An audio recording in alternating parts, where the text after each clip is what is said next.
On va filer à Londres, retrouver Arnaud Comte là-bas pour nous parler d'un phénomène, presque d'une institution, celle du pari. C'est vrai, bonjour Arnaud, que les Britanniques ont l'habitude de parier sur tout un tas de choses, le sport, on parlait football, mais aussi la politique, et vous avez pu le vérifier ces derniers jours encore. Oui Laurent, ici Paris rime avec industrie. On parie effectivement surtout sur les matchs de foot. Alors en ce moment, il vaut mieux pas parier sur l'Olympique de Marseille que je supporte personnellement parce que les résultats ne sont pas là. Mais bref, on parie surtout le chapeau de la reine, les matchs de foot et même effectivement le Brexit. Et franchement, en ce moment, vu l'imbroglio autour du Brexit, là aussi, il vaudrait mieux pas risquer de prendre un quelconque pari sur l'issue du Brexit. Et ça pose un problème ici, ces paris, parce que il y en a tellement que ça crée de l'addiction. 500 000 personnes, rendez-vous compte, seraient addictes. Il y a des spots de publicité quand vous regardez les rencontres sportives à la télévision qui vous incitent à parier de plus en plus sur Internet, etc., etc. Et donc le gouvernement, par exemple, et certains députés veulent faire interdire ces publicités pour freiner un petit peu le phénomène. C'est ce que vous raconte ce matin Laura Calmus et Anto Filippi. C'est un sport national et même une marque de fabrique. Parier sur tout et n'importe quoi. Match de football, course hippique, le prénom du nouveau bébé royal ou la couleur du chapeau de la reine. Les Britanniques adorent tenter de prédire l'avenir. Et la tendance du moment, c'est évidemment parier sur le Brexit et ses énièmes rebondissements. Qui sera l'éventuel successeur de Theresa May si elle venait à partir? Londres renoncera-t-il au Brexit?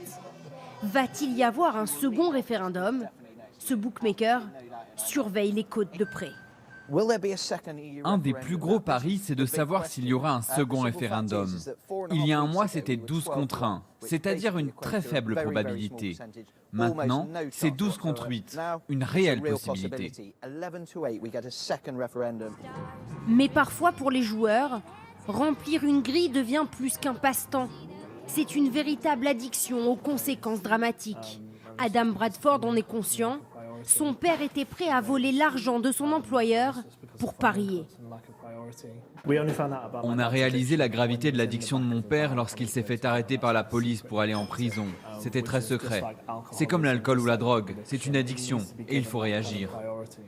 Un cas loin d'être isolé avec une addiction qui touche même les plus jeunes. Abreuvés par ces publicités de paris sportifs à la télévision durant les matchs, les parieurs ont souvent du mal à résister. Voilà pourquoi certains députés demandent à ce que ces publicités soient interdites. Je n'ai pas envie que mes enfants pensent que pour apprécier le football, il faille parier et gagner de l'argent. Chaque année au Royaume-Uni, les mises rapportent plus de 10 milliards d'euros aux instituts de paris. Réagir, d'accord, mais comment Arnaud ?